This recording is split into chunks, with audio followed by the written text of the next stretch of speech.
sourd qui n'entend rien du tout. Tu t'en fous de Dieu, tu te moques de sa Bible, mais un jour, tu couleras des larmes pour tout cela. Tu vas couler des larmes, tu vas...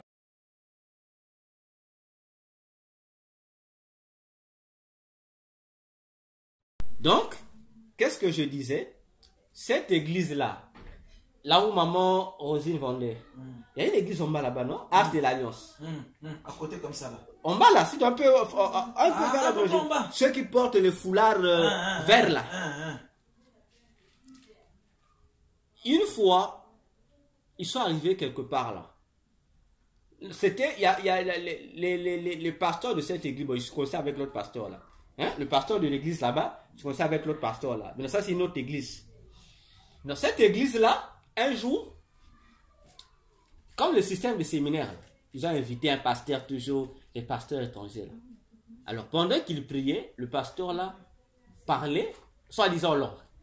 Il priait, tu viens là, passer à la fin du séminaire, il priait pour les gens, soi-disant en langue. Parlait en langue. Alors, une sœur qui était protocole là-bas, va inviter son grand frère. Ah non, grand frère, toi tu es païen, tu ne pries pas. Séminaire est là le dernier jour, séminaire, viens. Ah, bon. Le grand frère a dit, bon, je vais quand même, je suis païen, je vais quand même prier. Il s'avère que le grand frère là, c'est un monsieur qui voyageait, qui aime souvent aller dans le pays anglophone. Hein, il vivait souvent en Afrique du Sud. Donc il maîtrisait l'anglais. Il arrive au séminaire, non? Lorsqu'on arrive, le pasteur, le dernier jour du séminaire, comme d'habitude, le pasteur a toujours prié pour les gens. Le pasteur, les gens vont. Il prie, oh, je veux prier en langue, je veux prier en langue. Hein? Le soi-disant prier en langue, là, le pasteur parle en anglais. Comme l'église ne connaissait pas l'anglais, il parle en anglais. Le monsieur païen, oh, il écoute ce que le pasteur dit. Et le pasteur, pendant qu'il a prié pour les gens, il parle en anglais, mais il envoûte les gens en anglais. Pendant qu'il parle en anglais, il demande à sa sirène d'envoûter les gens là. Donc il dit à chaque personne, sirène, fais ceci la personne, sirène, envoûte la personne, sirène, voilà, voilà. Oh. L'autre frère là, il écoute, il appelle sa soeur protocole. Il dit, oh, moi je comprends pas. Mais est-ce que vous êtes en train de comprendre ce que le pasteur, le pasteur là est en train de faire sur les gens? La soeur dit, oh, notre pasteur il est en train de parler en langue. Hein, il parle langue de Dieu, il est en train de parler en langue. L'onction. Oh. Il dit, oh. Donc, il dit oui, la soeur dit, non, tous les jours, pendant tous les 7 jours du séminaire, c'est ce qu'il dit. Ah, le frère là, dès que le frère là a écouté ça, après, le même pasteur a appelé le frère là. Frère, toi là-bas, viens, je vais prier pour toi. Le frère là s'est levé. Il arrive devant le pasteur. Il dit, pasteur, si tu veux prier pour moi, prie en français. Le pasteur dit, comment toi tu vas imposer l'Esprit Saint? Ah, il dit, oh, mais pasteur, là tu me parles encore. En français, non? Maintenant, pourquoi pour prier pour moi, tu veux prier à la langue du Saint-Esprit? Non, il dit, prie en français. Mais c'était un spectacle. Il dit, pasteur, si tu me pries dans ta langue là, il dit, pasteur, je refuse. J'irai m'asseoir. Prie-moi en français. Je veux que la prière que tu vas faire pour moi, que tout le monde écoute. Il dit, pasteur, de toute façon, hein, je suis encore païen, je n'ai pas encore c'est Jésus. Donc, il faut m'aider. C'est que le pasteur a dit non. Le pasteur a voulu faire même la violence. D'imposer le frère, il dit au protocole, tenez-le, je vais le poser les mains. Mais il a dit au pasteur, il dit, mais l'église là, dans cette église là, vous êtes des idiots ou quoi? Donc il n'y a personne ici qui a été à l'école. Il dit, la langue que le pasteur utilise là, c'est même pas la langue les ébats, c'est que vous appelez le parler en langue. Il parle en anglais. Et toutes les personnes qui sont en train de venir, ils vous m'ont dit, et le frère a répété chaque prière qu'il a fait sur les gens qui sont fascinés avec lui. Il dit ça. Mais en anglais, ça veut dire qu'il invoque une sirène, il demande à la sirène, toi qui viens ici, la femme là, je suis en train de le voir, récupère ses grossesses, donne-le-moi. Toi, la femme là, fais ses dons. Il vous envoûte. Mais c'était un scandale à l'église. C'était un scandale à l'église. Jésus. Ça? Ah oui. Le pasteur principal était mouillé. Et c'est dans le quartier, il était connu comme un pasteur sérieux. Il était mouillé. Que le pasteur étranger que lui, il a invité, soit de bénir l'église, est venu maudire l'église. Le frère a dit, j'ai même enregistré ça. Il dit, si vous ne me croyez pas, si vous pensez que comme je suis païen, que je suis béni, c'est l'homme de Dieu. Il dit, pas grave. Il dit, sortez seulement. L'église, voilà, l'église à côté, en face de Andreas. Andreas là, à Mawata là. En face d'Andreas, il traverse le goudron. Il y a un petit couloir là, il y a l'église là-bas. C'est là-bas. C'est là-bas l'événement s'est passé. Oh! Et le frère a dit, si vous ne me croyez pas, sortez seulement ici, demandez s'il y a quelqu'un qui parle anglais, amenez-le ici, faites-le écouter, dites-lui, traduis-nous ça. Yeah. C'est un scandale. Jésus. C'était ça, le séminaire était coupé là. Là, c'est des jours, mais il n'a plus fini. Le pasteur a dit au pasteur, libère mon église. Il dit, comment tu fais? Parce que chaque jour, la femme du pasteur aussi venait mettre la tête là. Maman pasteur venait. Donc le pasteur, voyez-vous? Donc c'est pour dire à l'église quoi? Les prophètes anciens. Tu penses que dans la Bible, depuis l'Ancien Testament jusqu'au Nouveau Testament, parmi les ministères sataniques auxquels Dieu et ses prophètes comme apôtres ont mis en garde les croyants, c'est lesquels? Le ministère prophétique et le ministère doctoral. Parce que ce sont les deux ministères qui sont les garants de quoi? De l'orientation du peuple de Dieu. Le docteur gérant la parole, le prophète gérant l'incidit, les visions et autres. Ouais, voilà pourquoi même l'apôtre Paul dit examiner. C'est pourquoi Jésus, lorsqu'il a voulu établir l'organigramme ministériel à l'église, il n'a pas mis le prophète en premier, il a mis l'apôtre, il a mis le prophète de ses compagnons. Parce que la mission de l'apostolat, c'est quoi? Poser les fondements. On a la différence. Il dit non. L'église doit commencer avec, il faut poser le fondement. La tête, c'est lui qui pose le fondement. Donc la priorité, c'est le fondement. Pas la vision. Pas la prophétie, le fondement. Le fondement. Pourtant, Paul le disait. Parmi les dons les meilleurs, il dit la prophétie. C'est un don. Meilleur don. Mais ce n'est pas le don prioritaire de l'église. C'est le fondement. On dit le fondement d'abord. Et Paul a dit dans 1 Corinthiens 3, faites attention à la manière de bâtir sur le fondement qui a été déposé. Il dit faites attention à la manière, le fondement de Jésus est là, mais faites attention à la manière de vous bâtir. Ouais, c'est ça. Dieu est intelligent, il est le plus intelligent. Vraiment. Mais aujourd'hui, vous écoutez, le diable a fait l'inverse.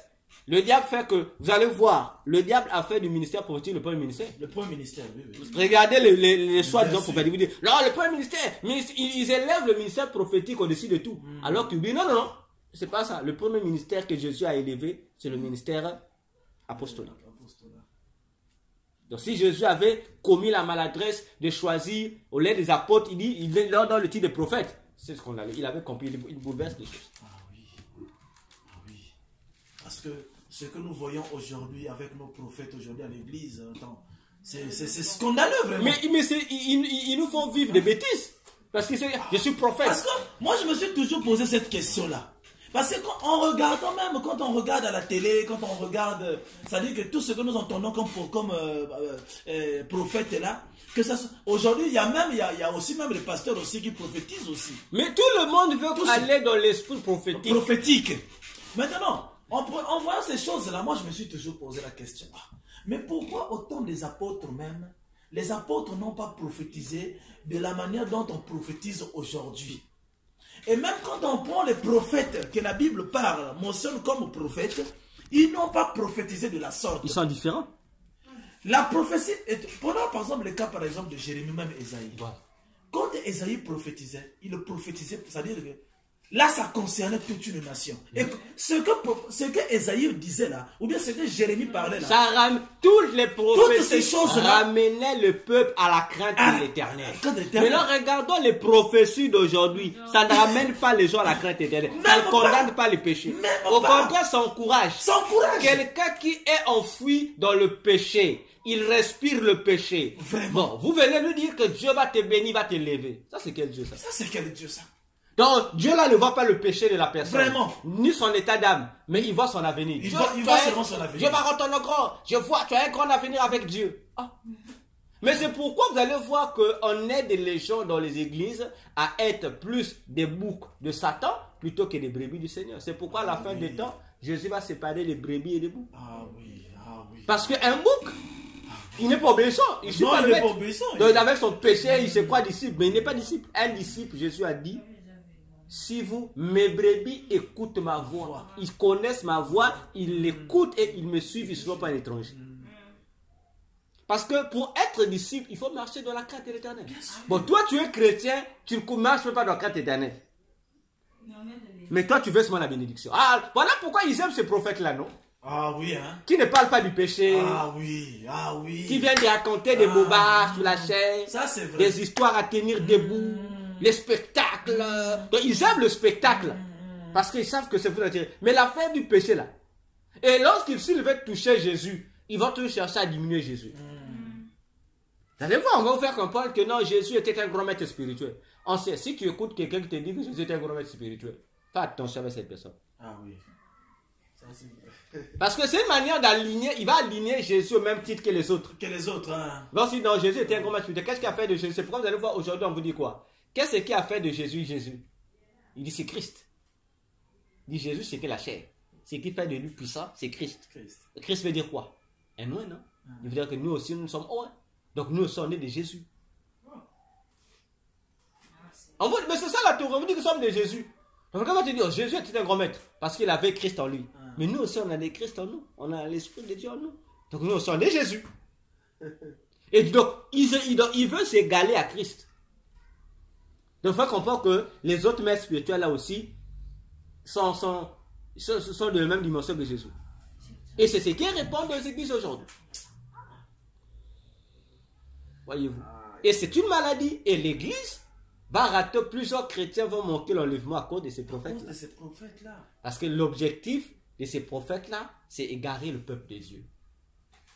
Égarer le peuple de Dieu. Vous collez aux prophéties que vous aimez, à ceci. Mais l'essentiel, on ne vous donne pas ça. Parce que pour eux, c'est la haute spiritualité. Alors qu'en réalité, comme j'ai toujours dit, ni Satan, ni les démons, ni tous ceux qui travaillent avec eux sont des spirituels. Ils ne sont pas spirituels, ils sont charnels. Mais Satan te fait quoi? La haute spiritualité. Mais c'est un langage du diable qu'il a commencé depuis le ciel, non? Parce que la haute spiritualité, donc il n'y a pas de haute spiritualité, il n'y a que la spiritualité. Et la spiritualité, c'est Dieu. Mais si Satan vient, il veut la haute spiritualité, c'est ça, il dit quoi? Il voulait mettre son 30 dessus 32. Donc la haute spiritualité, là, c'est la spiritualité inventée par Satan. Il veut être supérieur à la spiritualité. Alors la spiritualité, c'est Dieu. Mais dans la haute spiritualité, c'est Dieu. Et c'est pourquoi les individus comme Joël Francis, le prêche, il vous dit même que c'est lui qui est assis au trône. Là, lorsque la Bible dit qu'il y a un Dieu qui est assis au trône, il dit c'est même pas Dieu. Il dit c'est pas Dieu. Attends. Bon, un prophète qui vous dit comme ça, que même c'est lui qui est assis au trône qu'on l'appelle, il dit vous ne connaissez pas Dieu. Il dit même c'est lui qui est assis sur le trône dont nous parle la Bible, il dit c'est pas Dieu. Maintenant, on dit bon, maintenant Dieu c'est qui? Il dit non, il faut aller faut rentrer dans le monde des grands esprits pour découvrir Dieu. Tu es un menteur. Tu es un menteur. Dans son église, il y a beaucoup des gens qui sont initiés. Mais, attends. Mais déjà, tu ne peux pas être serviteur dans l'église d'un pasteur qui est déjà imbibé de la Kabbale si tu n'es pas kabbaliste. Mais tous ces petits qui les soi-disant là, ils ont le même caractéristique que le prophète. Qu'est-ce qui fait leur caractéristique? La voyance, non? Ils font les mêmes choses que font le prophète. C'est tout ce qu'ils font. Les mêmes voyances. Les spécialités, c'est quoi? C'est ça. Les numéros là. Avance de 3 pas. Oui, à toi là. Commence à prophétiser. Oh, touche-moi, touche-moi. Compte 1, 2, 3. Attends. Ça, c'est quelle prophétie? Mais c'est, au fait, lorsque les féticheurs, les magiciens, les charlatans voient ça, ils rient. Parce qu'en fait, ils comprennent que les pasteurs qui font ça sont avec eux. Ce sont que des serviteurs de Satan déguisés en peau chrétien. En peau chrétienne. C'est tout. C'est tout. Le féticheur le fait. C'est les stratégies de trouver de l'occultisme qu'on ramène à l'église. Ancien. Dans quel verset David Dieu prophétise a dit à quelqu'un avance de 3 pas puis je prophétise? Non, il n'y en a pas. Ou tu demandes à quelqu'un vous voulez que je prophétise? Dites-moi amen, je vais prophétiser. Oh, papa, ça se demande. Il n'y en a pas. Il est écrit, c'est poussé par l'esprit de Dieu que les hommes ont parlé. Donc, ce n'est plus l'esprit. Donc, l'esprit, ça, pour t'inspirer, là, il attend que le peuple dise oui. Donc, l'homme de Dieu, en commission avec le peuple, commence à diriger le Saint-Esprit. Donc, Dieu au ciel, pour donner une révélation, on a d'abord le peuple. C'est l'occultisme. C'est l'occultisme. Voyez? Oh, je vais prophétiser. Vous voulez que je prophétise? Aujourd'hui, je suis venu avec 500 prophéties. Donc, là, finalement, les 500 prophéties, tu as trouvé ça où? Donc, Dieu devient quoi? Donc, Dieu devient petit, quoi. Et il devient des grands de Dieu. Et donc, tu dis, précis, hein, je viens avec 500 prophéties aujourd'hui. On sait. 500 prophéties. Donc, il connaît, il dit, je vais prophétiser pour 500, j'ai 500 prophéties. Ça ne va pas prophétiser quoi. Encore une, deux. Ah non. Vous voyez comment les gens se moquent de Dieu. Et les gens aussi aiment ça. Les gens aiment ça. En ce moment-là, c'est ça que les gens aiment. Mais voilà pourquoi ça va conduire plusieurs au feu éternel. Oh Jésus. Oh Seigneur. On vous donne ces gens parce qu'ils savent que l'ancien va aimer ça. Vous appelez ça le surnaturel. Non. Le surnaturel. Mais vous oubliez que surnaturel, ça veut dire ce qui est au-delà du physique. Or, au-delà du physique, il y a le monde des esprits. Et le monde des esprits est divisé en deux. C'est pourquoi Paul, je disais tout à l'heure dans Colossiens 3, 1 à 3, il a précisé. Affectionnez vos choses dans d'où Jésus règne. Il a précisé la direction. Parce que là-bas aussi, il y a des univers sataniques où il y a d'autres Jésus. Mais il précise le vrai. Là où Jésus règne, le vrai Jésus là. Mais on voit, on dit souvent, c'est le surnaturel. Oh, mais le surnaturel, ça vient au Satan aussi. Il est dans le surnaturel. Satan est dans le surnaturel. Bien sûr. Il est là-bas. Non, vous voyez ça. Notre prophète est fort. Notre prophète est fort. Il me dit des choses, même que je ne connaissais pas. Oh, il dit même des choses depuis mon enfance. Il était ça. Oh, mais parce que tu n'es pas intelligent. Satan a ce pouvoir-là. C'est ce que les gens oublient. Maintenant, papa, quand un pasteur prêche, bon, comment je peux dire ça? Elle a prêché. La maison dans un temps, lorsque ça s'appelle, ce sont des incantations, des envoûtements occultes. Donc, et les pasteurs imitent ça sans comprendre. Lorsque tu es occulte, tu es, bon, je viens plutôt utiliser magicien parce que c'est plus le domaine du magicien. Un magicien, lorsqu'il veut faire une formule magique, il fait une incantation. Mais il y a des rituels à faire, non? Il doit parfois mettre d'abord l'encens. Il y a aussi par rapport au type d'esprit qui va invoquer, au démon qui va invoquer. Chaque démon obéit à un certain type d'encens. Il doit allumer des bougies, tout ça. Donc il y a un rituel préparé. Mais lorsqu'il se retrouve devant l'église, il ne peut pas faire ce rituel-là. Maintenant, qu'est-ce qu'il fait? Avant de venir ici, dans son temple là-bas, il avait déjà prédisposé les rituels. Maintenant, il reste connecté de là où il est avec le temple là-bas. Donc, il commence là-bas. Maintenant, il vient finaliser là où il sera dans l'église. Vous ne saurez pas. Maintenant, lui, il doit avoir des clés. C'est pourquoi, pour faire ça, ils emploient souvent le mot « je vais activer ». Pourquoi il parle d'activer? Il va activer quelque chose. Mais il doit activer. Donc, la clé, il a déjà préparé les choses, mais il manque seulement une clé qu'il doit activer. Et l'activation de la clé, c'est quoi? C'est la formule qui va... La formule qu'il va employer, mais l'activation, c'est vous. Vous devez accepter ça. C'est vous qui allez dire oui.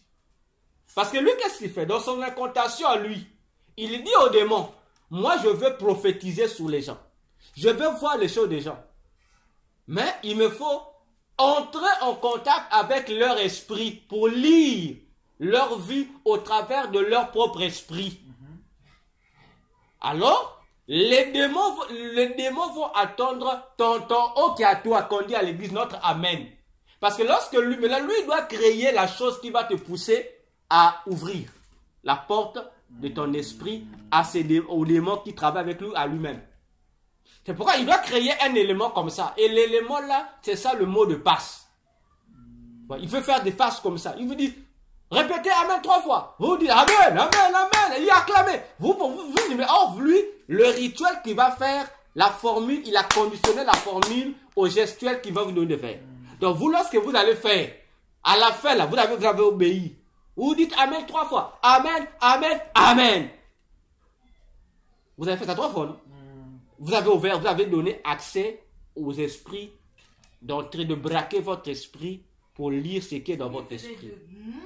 C'est ça, c'est l'homme de Dieu qui choisit. Puis de quoi je dis, c'est le magicien, l'agent du diable qui choisit la formule qu'il va vous faire faire. Donc lui peut dire, bon, je vais codifier ma formule dans tel gestuel. Non, il vous fait ça. Vous limitez. Lorsque vous allez dans les églises, entre guillemets, du combat spirituel, où on vous oblige, Prier, il faut taper les mains. Faites attention avec ces églises-là. J'ai dit souvent, faites attention avec ces églises-là. Oui, on peut prier, on peut battre les mains, oui. Mais lorsqu'on vous oblige maintenant À taper les mains. à prier, oh, tu peux prier sans taper les mains. Faut fuir, c'est une formule magique.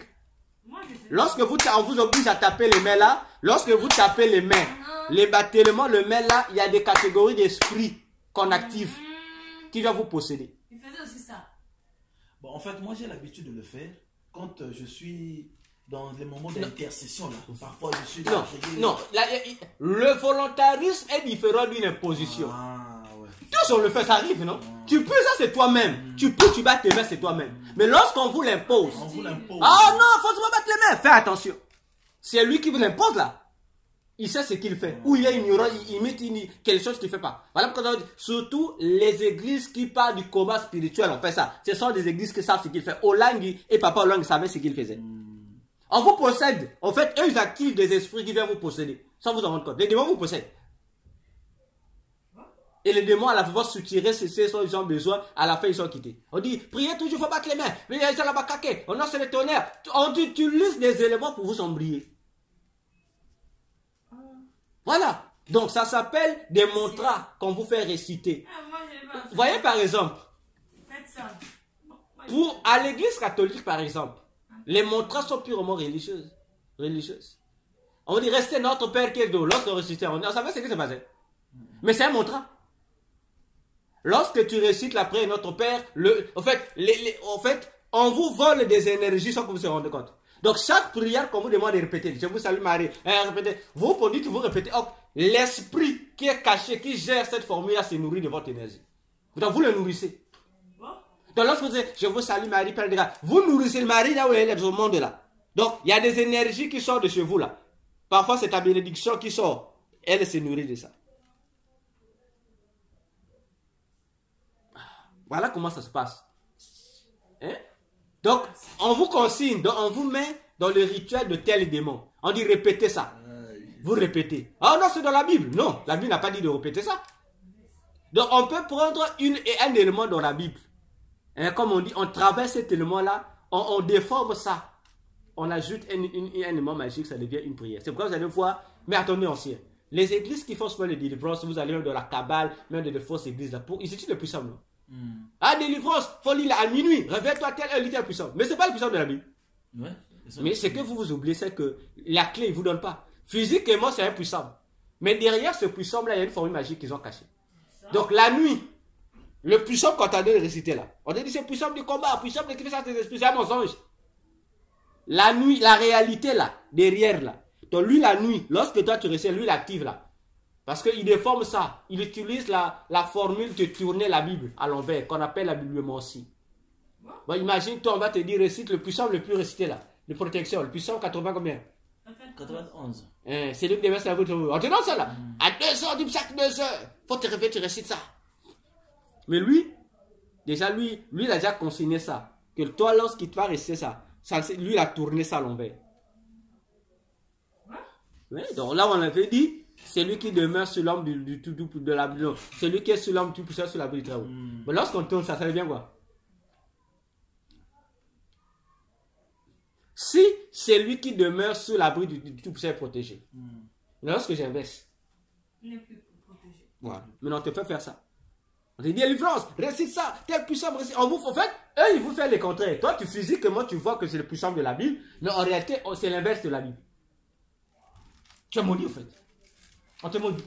Est-ce que cela aussi peut avoir l'impact dedans de... Mais oui, mais attends, ancien. On te donne le puissant là. Toi, tu vas réciter, non? Mais en réalité, lorsque toi tu récites, toi tu penses, toi tu récites bien le puissant.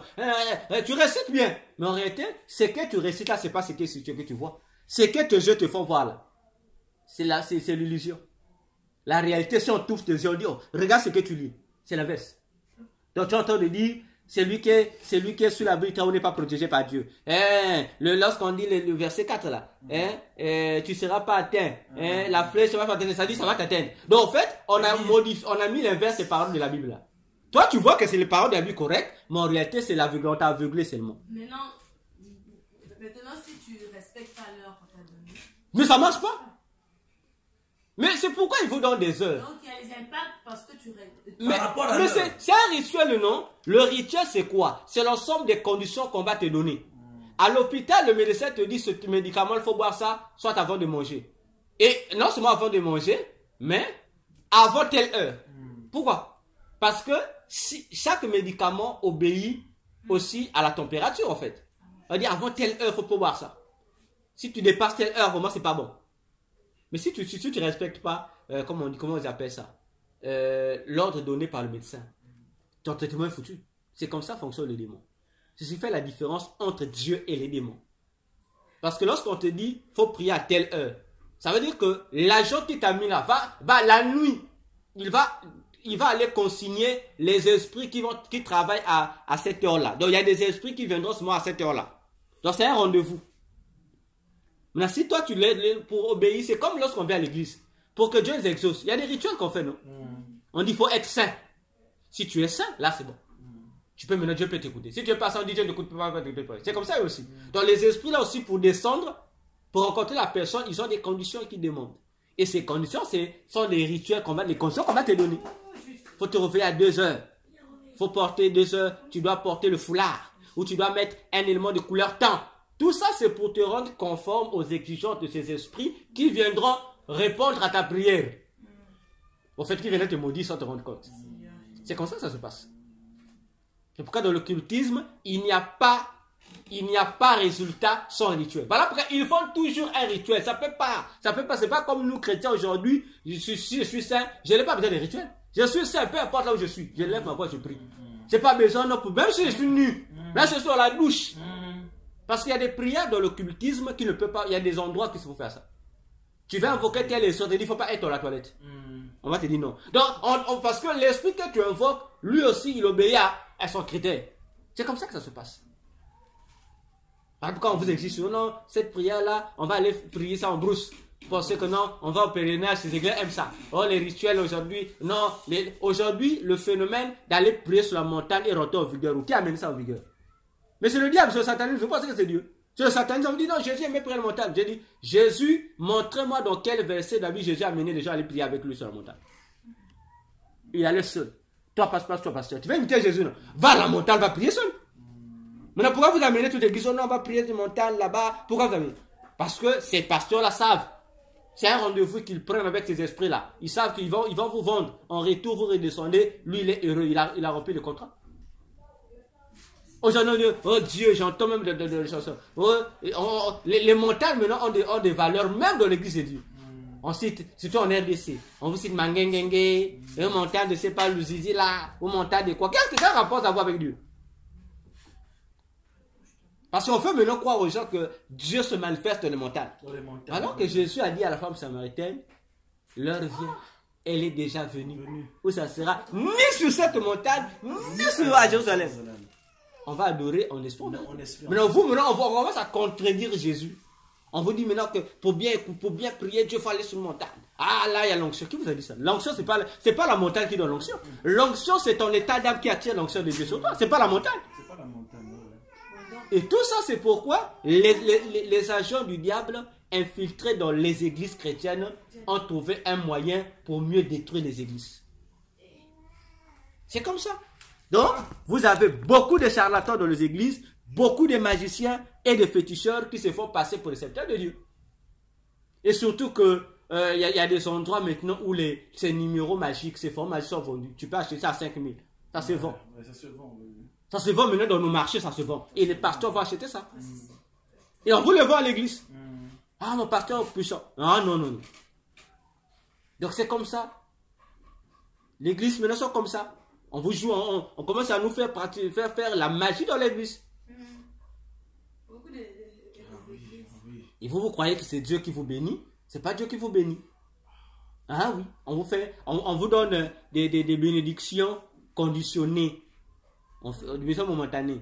Tu es béni, je suis heureux. Regarde, écoutez seulement les adorateurs de la pratique diabolique qu'on appelle bâtir des hôtels. Ils vous disent quoi? On est béni lorsqu'on bâtit des hôtels. On est béni. Mais vous êtes bête, vous n'êtes pas intelligent. Satan vous achète en fait. Il achète des grandes bénédictions de vos vies, mais pour vous donner de fausses bénédictions. Ah oui. J'ai déjà entendu ça aussi. Il faut bâtir les hôtels. Bâtir les hôtels. Je ne sais pas c'était où. Est-ce que chez nous dans l'église là-bas? Il y a eu un prédicateur qui était venu là-bas, qui nous parlait de ces choses-là. Bâtir les hôtels. Voilà. Oui. Comment est-ce qu'on l'appelait? Il était docteur... docteur... L'Ivoirien là. L'Ivoirien là. Le bandit là. Docteur qui? Je m'ai oublié son nom. C'est un bandit. C'est un bandit.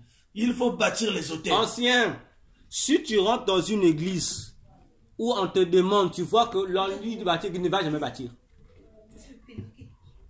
On te met en contact avec la Bible. On lui montre ça dans la Bible. On nous montre ça dans la Bible. Parce qu'une pratique, on fait dire, vous dites, oh, c'est ça, bâtir hôtel. Maintenant, montrez-nous ça dans la Bible. C'est tout. Parce que, oh non, Abraham veut bâtir l'hôtel. Ok, Abraham a bâti l'hôtel. Mais pourquoi Abraham a bâti l'hôtel? Parce que c'est là où on oublie le chrétien. Comme je dis, le chrétien, au lieu d'être intelligent, il devient de plus en plus bête. On vole le chrétien œil ouvert. Au lieu qu'on le vole, œil fermé, il dort, mais il est réveillé, il est dans tous ses états, mais on le vole. D'accord, on dit les hôtels. D'abord, pasteur, définis-nous c'est quoi un hôtel. On commence par là d'abord. Pourquoi on définit c'est quoi l'hôtel? L'hôtel, ils vous diront, l'hôtel, c'est le lieu où il faut venir verser l'argent. Parce que lorsque vous dites bâtir l'hôtel, c'est ça, non? Vous venez mettre l'argent. On dit qu'il faut bâtir l'hôtel, il faut venir mettre l'argent. Mais l'hôtel, c'est d'abord avant le sacrifice, l'offrande. C'est d'abord le lieu, c'est-à-dire on appelle ça dans l'occultisme, le point de contact entre une personne et une divinité. Donc c'est un point de contact. En un mot, la Bible appelle ça le lieu du rendez-vous entre Dieu et une personne. Ensuite, tu me suis? J'ai dit, l'autel, c'est le point de contact entre un homme et une divinité. C'était aussi même son thème aussi même. Ok. Le point de contact. Dans la Bible, on utilise l'expression le lieu de rendez-vous entre Dieu et une personne. C'est ça, l'autel. Le sacrifice qui est déposé, c'est une action de grâce qui est donnée. Après avoir rencontré la divinité, on doit mettre l'offrande. Ensuite, tu me suis? Je répète, pour que tu me suives bien. Que ce soit du côté des dieux, que ce soit du côté des démons, l'objectif de bâtir l'autel, ce n'est pas de bénir quelqu'un. Non. C'est juste pour mettre en contact la personne et une divinité. Donc, si moi j'ai besoin de rencontrer un esprit donné, je dois créer l'autel. L'autel là veut dire que j'ai créé un rendez-vous qui est là. Donc, l'esprit là, c'est comme j'ai lancé un appel. Donc, l'autel, c'est comme le numéro que j'ai composé. Les cinq, on a besoin de moi là. Et l'esprit va apparaître là-bas, au point de rencontre. À la fin, pour dire merci à l'esprit, je vais mettre une offrande. Ok? Rentrons dans la Bible. Abraham a offert, non? On dit dans Genèse 12. Après, Dieu a parlé à Abraham. À la fin, Abraham a bâti l'autel. Il a offert. Ok? C'est pas Dieu qui a dit à Abraham de bâtir l'autel. C'est Abraham lui-même. Action de grâce. Ah, Dieu, je dois offrir à Dieu. Quand on parle de l'autel, il a mis une offrande qui devait être brûlée. Qu'on appelle dans la Bible l'Holocauste. Il a mis l'offrande, il a brûlé, il a consommé, il a donné. Ok? Bien. Je descends. Jacob l'a fait, tout ce monde l'a fait. Il n'y avait pas une obligation de Dieu. Noé aussi qui est sorti, c'est pas Dieu qui le demande, c'est Noé qui fait. Ok? Lorsque nous arrivons avec Moïse, Dieu dit au peuple, construisez-moi une maison. Qu'on appelait le tabernacle dans Exode 25, où je vais rencontrer mon peuple. Et c'est ce qui a été fait.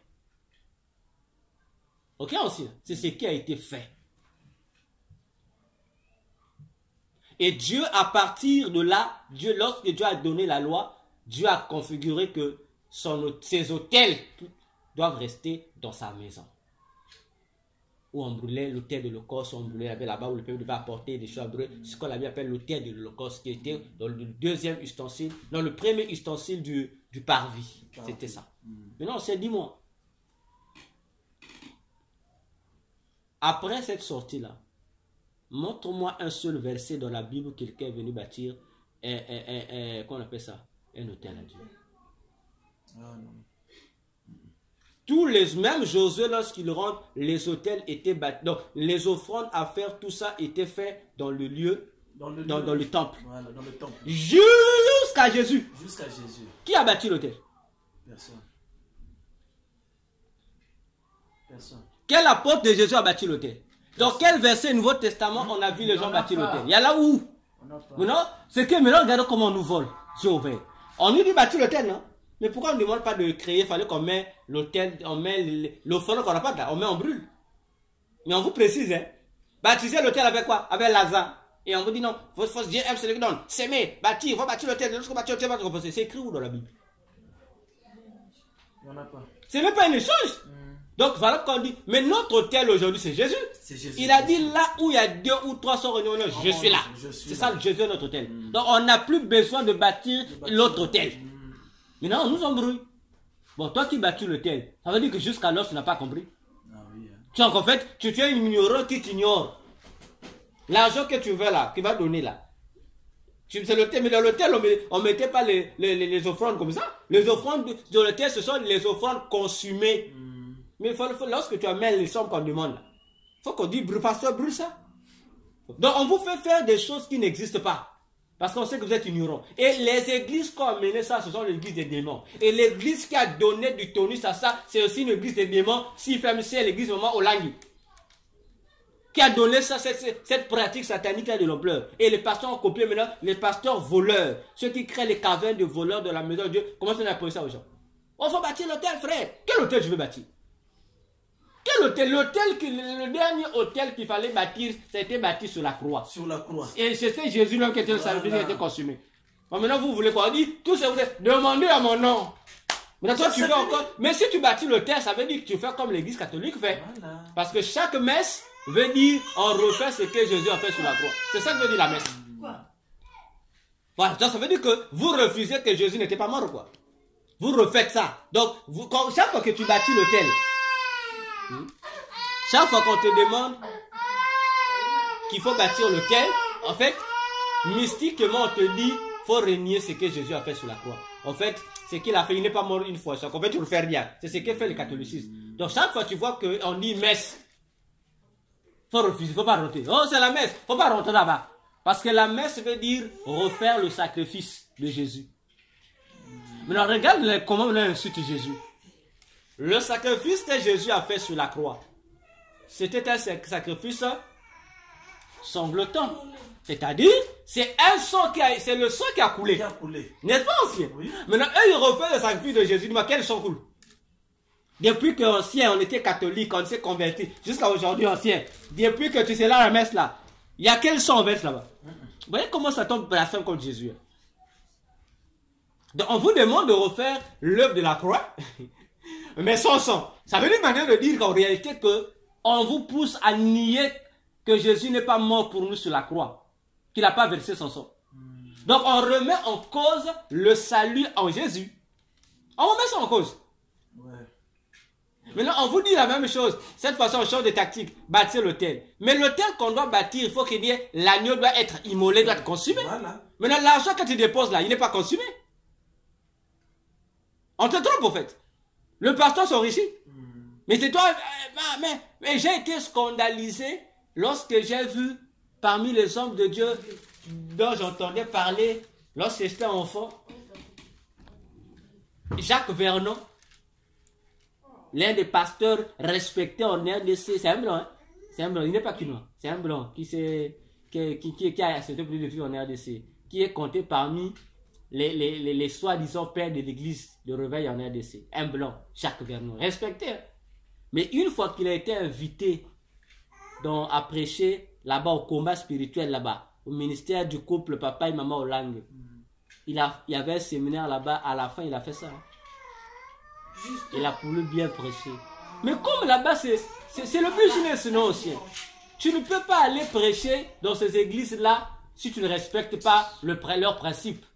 Prêche pour toi comme tu veux. À la fin, le culte de l'argent doit sortir. Il a fait. Jacques Vernon a dit, bon, à la fin, il a mis. Ce qu'il a fait et ce qu'il a prêché, c'est ça, c'est contredit.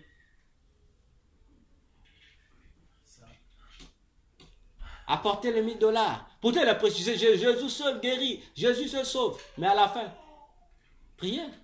Comme on dit, la séance de prière. Venez bâtir l'hôtel ici. Apportez $2000. Jésus va te donner ta guérison. Oh! Mais tout à l'heure, tu as dit que Jésus guérit. Ici, ça veut dire que pour que Jésus guérisse, il faut donner l'argent. C'est ça les hôtels qu'on fait faire, non? Il faut bâtir l'hôtel, mon frère. Mais quel hôtel je veux bâtir? On nous dit, et les regards sur Jésus, qui est le consommateur de notre foi. Si tu es malade, regarde à Jésus. On ne te dit pas d'aller bâtir l'hôtel. Quel hôtel tu vas bâtir? L'hôtel, Dieu aussi, elle avait déjà bâti son hôtel, c'est la croix. Vraiment. On vous dit seulement, Jésus a ouvert, approchez-vous du trône de la grâce. Bon, maintenant, toi, tu arrives devant le trône de Dieu, tu vas encore bâtir un autre trône. Mais l'autre trône là, c'est pour qui? C'est un gros père. Vous voyez comment le diable nous manipule, en fait? Parce que tout ça, parce que le chrétien ne médite pas la Bible qu'il a. Il loue même pas ça, il loue pas cette Bible-là. Il y a des gens qui ont fait même 5 ans, il lit pas sa Bible. Il lit pas sa Bible, hein? Mais à l'église, il va avec, hein? Donc c'est seulement pour un luxe. Alors que la Bible n'est pas un luxe. La Bible a été donnée pour être lue. Donc lorsque tu as la connaissance, aucun pasteur, aucune église ne peut te tromper. Ah oui. Voilà aussi.